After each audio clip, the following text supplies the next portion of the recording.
kí wa káàbọ̀ sórí ètò yín, ètò wa, ètò tí a mọ̀ pé ẹ ti ń retí, ètò tí a pè ní oore ọ̀fẹ́ fún ìyípadà. Orúkọ mi gẹ́gẹ́ bí ẹ ti mọ̀, Oluwagbemiga Dada, pásítọ̀ ìjọ Lighthouse Independent Bible Baptist Church. Mo fẹ́ bá wa sọ̀rọ̀ lórí àkórí ọ̀rọ̀ tó ṣe pàtàkì lásìkò tá a wà gẹ́gẹ́ bí onígbàgbọ́. Ìpele ni ìwàásù yóò wà, ṣùgbọ́n lákọ̀ọ́kọ́ ìpele àkọ́kọ́ ni èyí tí mo kọ́kọ́ fẹ́ sọ lónìí. Mo fẹ́ bá wa sọ̀rọ̀ lórí bí a ṣe máa ń kọ́ afárá fún jíjẹ́ alágbára nínú ìgbé ayé onígbàgbọ́. Lónìí n ó sọ afárá àkọ́kọ́ tó yẹ ká kọ́kọ́ kọ́. Afárá tó yẹ ká kọ́kọ́ kọ́ ni mo pè ní ìdánilójú ìgbàlà. Ìdánilójú ìgbàlà. Ẹni tí ó bá jẹ́ ọmọ Ọlọ́run, tí ó jẹ́ onígbàgbọ́, tí ó mọ̀ pé Kristi kú fóun, tó ti gba Kristi lólùgbàlà rẹ̀, ó yẹ kó mọ̀ dájú wípé ìgbàlà òun ò lè yẹ̀. Ó yẹ kó ní ìdánilójú ìgbàlà rẹ̀. Àwọn nǹkan tí ó máa ń da onígbàgbọ́ láàmú, ó ní àìmọ́ ní ìdánilójú tàbí ohun tí mo pè ní iyèméjì wípé ṣé mo tiẹ̀ nígbàlà bí wọn ò nígbàlà. Bí onígbàgbọ́ bá fẹ́ jẹ́ alágbára nínú Kristi, ó nílò láti ní ìdánilójú ìgbàlà. A ó máa kà láti inú ìwé ìkíní Jòhánù orí 5 ẹsẹ̀ 13 tó wípé, ìkíní Jòhánù orí 5, ẹ jẹ́ ká ṣí bíbélì wa síbẹ̀. Ìkíní Jòhánù orí 5 ẹsẹ̀ 13 kí ló wí? Ó wí báyìí, ó ní, nǹkan wọ̀nyí ni mo kọ̀wé rẹ̀ sí yín, àní sí ẹ̀yin tí ó gba orúkọ ọmọ Ọlọ́run gbọ́, kí ẹ̀yin kí ó lè mọ̀ pé ẹ̀yin ní ìyè àìnípẹ̀kun, àní fún ẹ̀yin tí ó gba orúkọ ọmọ náà gbọ́.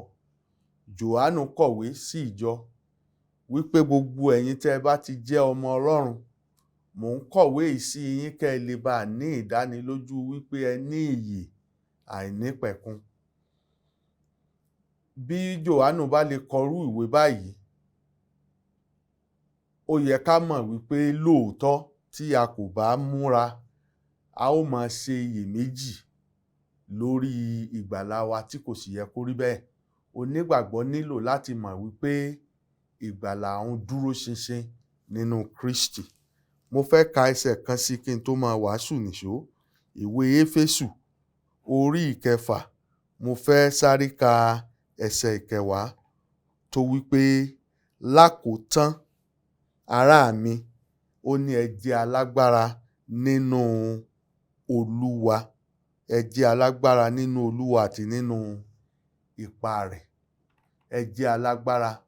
Gbogbo onígbàgbọ́ ló ń láti jẹ́ alágbára, ló yẹ kó mọ̀ pé òun láti jẹ́ alágbára nínú Kristi.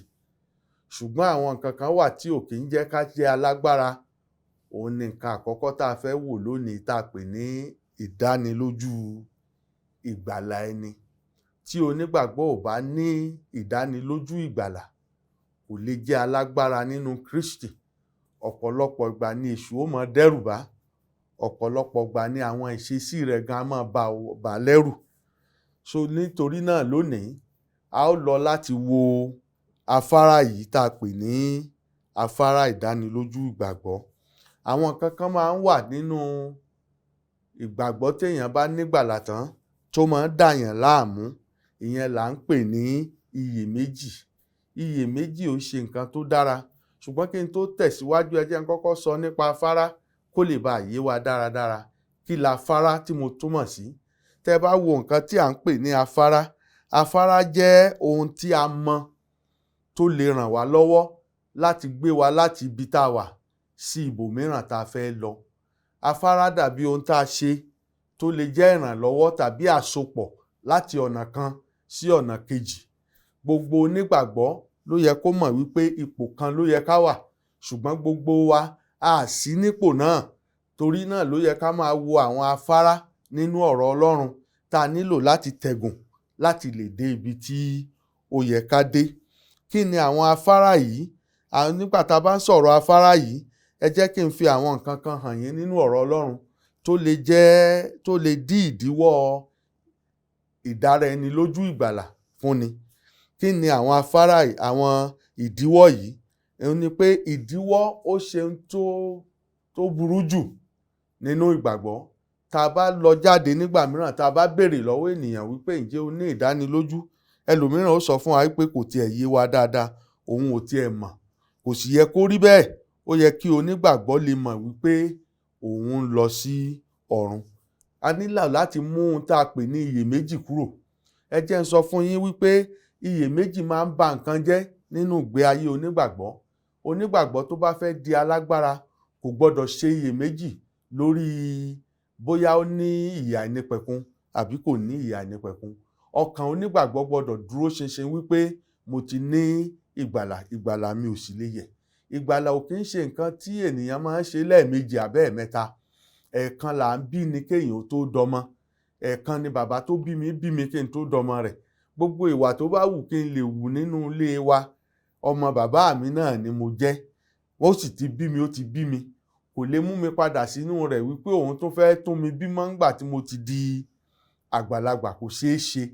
Bẹ́ẹ̀ náà ni ọ̀rọ̀ Ọlọ́run fi kọ́ wa wípé nígbà tí àwa bá gbà á, Bíbélì ní gbogbo àwọn tí ó gbà á la fi agbára fún láti di ọmọ Ọlọ́run. A nílò láti mọ̀ wípé nígbà tá a ti gba ìyè àìnípẹ̀kun tá a pè ní Jésù sínú ayé wa tàbí sínú ọkàn wa, a gbọ́dọ̀ mú ohun tá à ń pè ní iyèméjì kúrò, nítorí pé iyèméjì kò ní jẹ́ kó o ní ìdánilójú ìgbàlà. Láìsí ní ìdánilójú ìgbàlà, o ò lè jẹ́ alágbára nínú Kristi. Kí ni iyèméjì máa ń dálẹ̀? Iyèméjì máa ń mú ayọ̀ kúrò nínú ọkàn ẹni.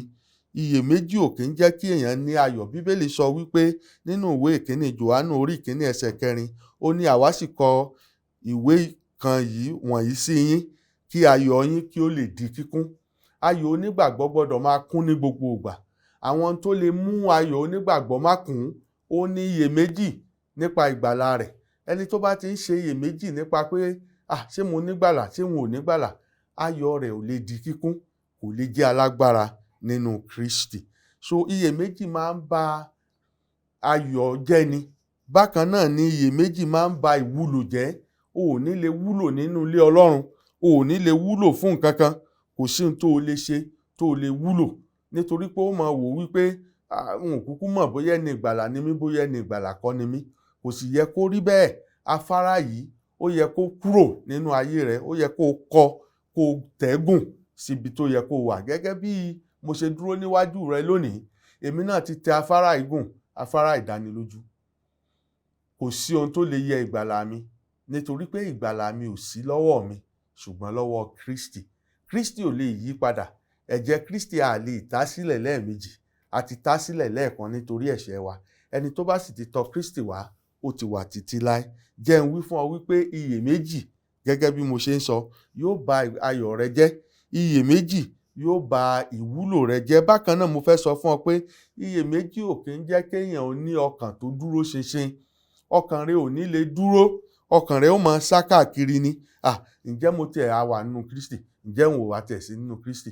Ǹjẹ́ mo wá? Àwọn kan tiẹ̀ máa sọ wípé òdí rèé tí àwa tá bá ń sọ fún àwọn ènìyàn wípé nínú ìjọ tiwa, àwọn èé sọ fún èèyàn wípé kí ẹ gbàdúrà wípé ilé ológo tá à ń lé, ilé ológo àti ayé ilé èèyàn ti ń ní ìdánilójú rẹ̀, nítorí pé Kristi ti kú. A nílò láti lé nǹkan kan. A nílò láti gba ìyè àìnípẹ̀kun ni.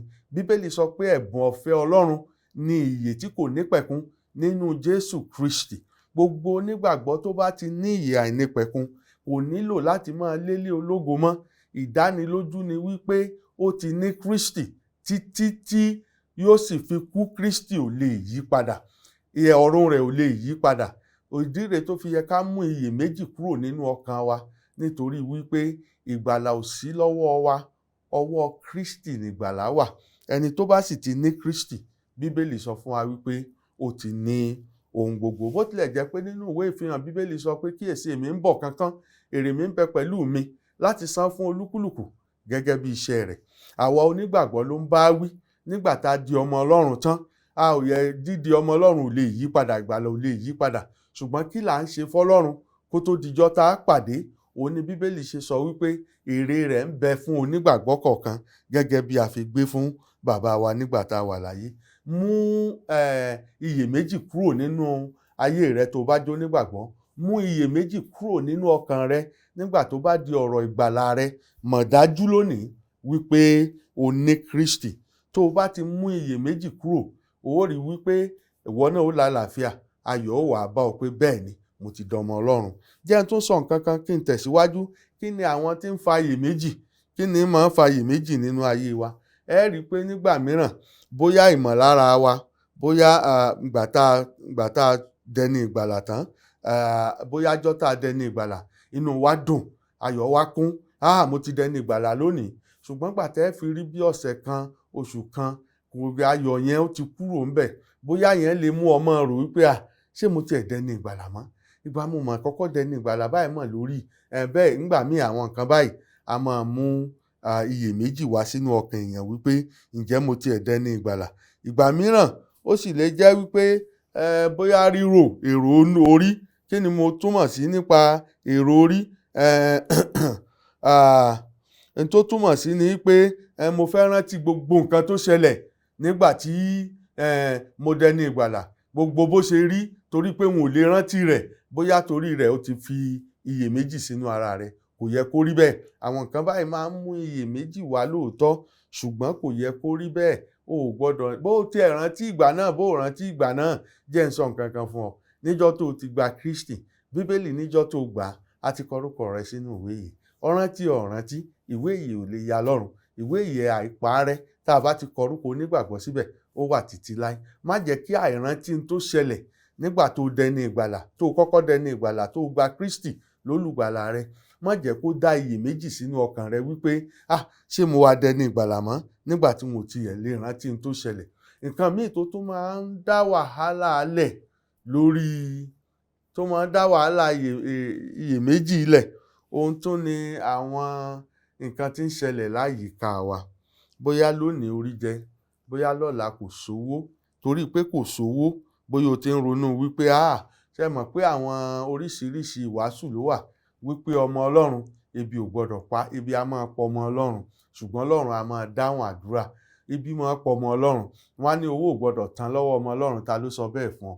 Owó a máa tán lọ́wọ́ ọmọ Ọlọ́run nígbà tí ò bá tiẹ̀ tí ì tán gan, tó ò tí ì tán.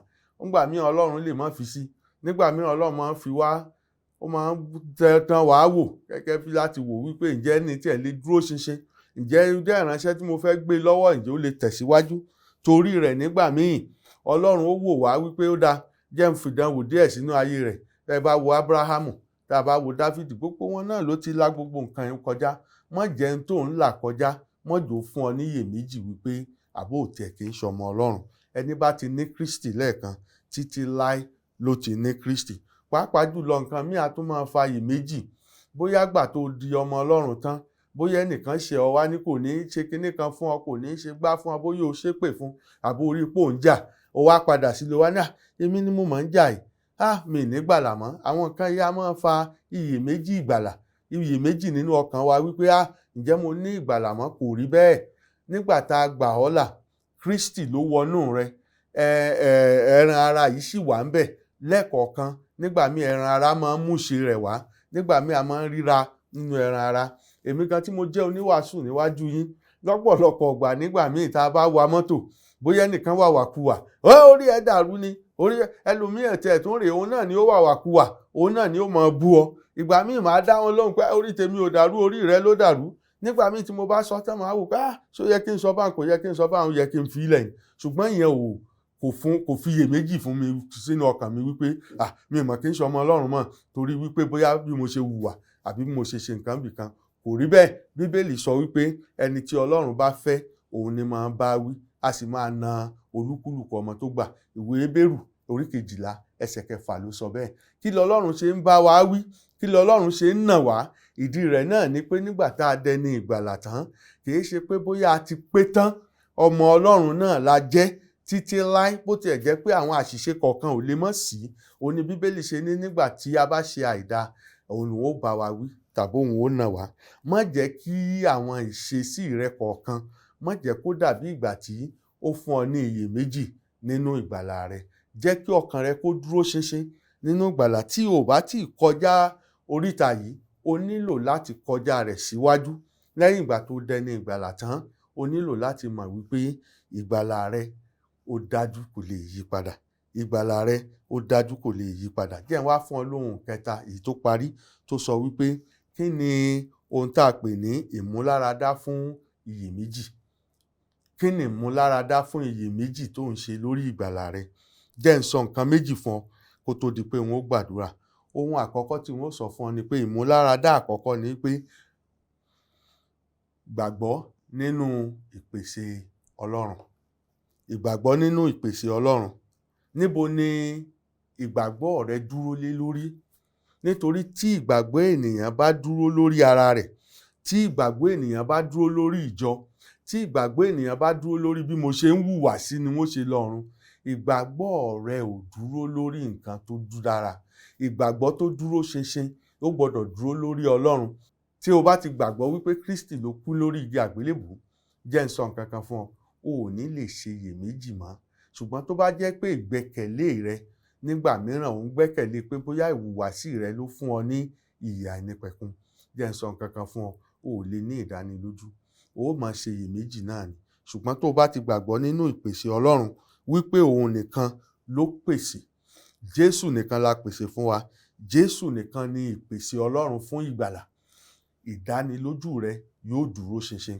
Ìdánilójú rẹ yóò tẹ̀síwájú, ìwọ náà ó lè di alágbára nínú Olúwa. Gbé ìgbésẹ̀ yìí nígbàkigbà tí iyèméjì bá fẹ́ tọ̀ wá. Rántí wípé Olúwa ló pèsè ìgbàlà, Kristi dẹ̀ ní ìgbàlà. Kò tún sí ẹlòmíràn tá a pèsè, kò tún sí ẹlòmíràn tá a tẹ́wọ́ gbà, ṣùgbọ́n Kristi nìkan ni.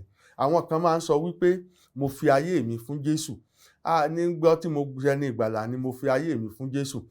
Àwọn nǹkan báwọn ò kì í fúnyàn ní ìdánilójú ìgbàlà. Kò sẹ́ni tó fayé rẹ̀ fún Jésù. Ìjọ́ tèmi dẹni ìgbàlà, n ò fayé mi fún Jésù. Nítorí tí mo bá fayé mi fún Jésù láti di ẹni ìgbàlà, ó yẹ kí n kú ni. Ohun tí Bíbélì sọ fún mi ni pé Kristi ló fi ayé rẹ̀ fún mi ní orí igi àgbélébùú. Èmi ni mo láti gba ayé rẹ̀ tá a pè ní ìyè àìnípẹ̀kun. Nígbà tí mo gba ayé rẹ̀ tá a pè ní ìyè àìnípẹ̀kun, mo gbé ìgbésẹ̀, mo tẹ afárá kọjá láti ní ìdánilójú ìgbàlà. Nígbà tí mo tẹ afárá kọjá síwájú, tí mo ní ìdánilójú ìgbàlà, nígbà náà lèmi náà tó lè sọ pé gbogbo ayé mi mo fi fún ọ láti gbé fún Ọlọ́run. Mo fi ayé mi láti gbé fún ọ. Ṣùgbọ́n kì í ṣe pé mo kú fún ọ Kristi. N ò kú fún Kristi láti nígbàlà. Kristi ló kú fún mi. Nígbà tó kú fún mi tán, tí mo rí ìdánilójú ìgbàlà, ìgbà náà lèmi náà ti lè sọ pé n ó sìn ọ́. N ó sìn ọ́ pẹ̀lú gbogbo ayé mi.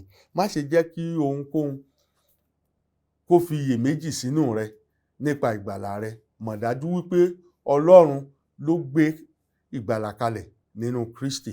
Kristi ni ìpèsè Ọlọ́run fún ìgbàlà gbogbo wa. Jẹ́ n tó wá sọ ìkankan fún ọ. Nígbà tí iyèméjì bá dé, máa rántí ìlérí Ọlọ́run. Ìrètí Ọlọ́run wà nínú Bíbélì. Bíbélì sọ nínú ìwé Jòhánù orí 3 ẹsẹ̀ 36, ó ní ẹni tí ó bá gba ọmọ gbọ́, ó ní ìyè àìnípẹ̀kun. Ẹni tí kò bá sì gba ọmọ gbọ́ kì yóò rí ìyè, ṣùgbọ́n ìbínú Ọlọ́run ń bẹ lórí rẹ̀. Ǹjẹ́ ìwọ ti gba ọmọ gbọ́ bí? Ẹni tí ò bá gba ọmọ gbọ́ kò lè ní ìyè. Ṣùgbọ́n tó bá jẹ́ pé lóòótọ́ ló ti gba ọmọ gbọ́, tó bá jẹ́ pé lóòótọ́ ló ti pe Kristi wá sínú ayé rẹ láti gbà ọ́ là, jẹ́ n sọ fún ọ, ìdánilójú ìgbàlà rẹ ó dájú. Má ṣe iyèméjì mọ́. Afárá nù, afárá ìdánilójú ìgbàgbọ́, ìdánilójú ìgbàlà. Èyí ló máa ń mú wa tẹ̀síwájú láti lè jẹ́ alágbára nínú Kristi. Nítorí pé kò sí ẹni tó lè jẹ́ alágbára nínú Kristi láì kọ́kọ́ mọ̀ dájú wípé òun ní ìgbàlà tí kò yí padà. Òun ní ìgbàlà tí èsì pẹ́ nìkan ló fún, bí kò ṣe Kristi nìkan. A dúpẹ́ lọ́wọ́ Ọlọ́run láti wò wá, láti sọ fún wa wípé ọmọ mi lẹ jẹ́, n ó kú fún yín, n ó rán Kristi wá. Tí Kristi bá sì ti kú, ẹ di ọmọ mi. gbogbo ènìyàn pátá lẹ́lẹ́ṣẹ̀ níwájú Ọlọ́run. Má gbàgbé, ìwọ tó bá ń wò mí tó ò bá tí ì donígbàgbọ́, o ò lè tẹ afárá yìí, nítorí pé o ní láti kọ́kọ́ di ọmọ Ọlọ́run náà. O ní láti mọ̀ wípé ẹlẹ́ṣẹ̀ ló jẹ́. O ní láti mọ̀ pé o ò lè gbára rẹ là. O ní láti mọ̀ pé Kristi nìkan ló kú lórí igi àgbélébùú tá a sin níjọ́ kẹta, tó jí dìde, tó kú fún ẹ̀ṣẹ̀ rẹ. O ní láti mọ̀ wípé nígbà tó jí dìde, Bíbélì sọ fún wa wípé ẹ̀bùn ọ̀fẹ́ Ọlọ́run nínú ìwé Róòmù orí 6, mo gbàgbọ́ wípé ẹsẹ̀ 23 sọ wípé ikú ni èrè ẹ̀ṣẹ̀, ṣùgbọ́n ẹ̀bùn ọ̀fẹ́ Ọlọ́run ní ìyè tí kò nípẹ̀kun nínú Jésù Kristi. Tó o bá ti ní ìyè àìnípẹ̀kun tí ń wà nínú Jésù Kristi, ìgbà náà ló tó lè tún tẹ afárá yìí tá à ń pè ní ìdánilójú ìgbàgbọ́ rẹ. Má ṣiyèméjì lórí ìgbàgbọ́ rẹ, nítorí pé Kristi ló kú fún ọ, ìwọ kọ́ ló kú fún Kristi. Má ṣe iyèméjì lórí ìgbàgbọ́ rẹ, nítorí pé ìwọ kọ́ ni Ọlọ́run ò sọ pé ṣe báyìí kí n lè bá gbà ọ́ là. N tó sọ ní pé pẹ̀lú gbogbo ẹ̀ṣẹ̀ rẹ tọ̀ mí wá, àbí ó ní kó tọ̀ wá kóun ó lè bá gbọ́. Gbogbo àjàgà rẹ àtẹrù rẹ tó wúwo gbé tọ̀ wá, ó lóun ó gbà wá lówí.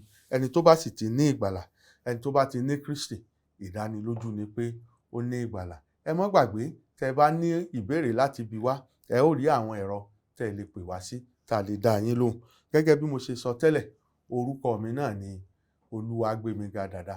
Èmi ni pásítọ̀ ìjọ Lighthouse Independent Bible Baptist Church ní Àbáyọ̀mí, Ìwó Road. Bákan náà, inú wa ò bá dùn tẹ́ bá lè bẹ̀ wá wò nínú ìjọ wa.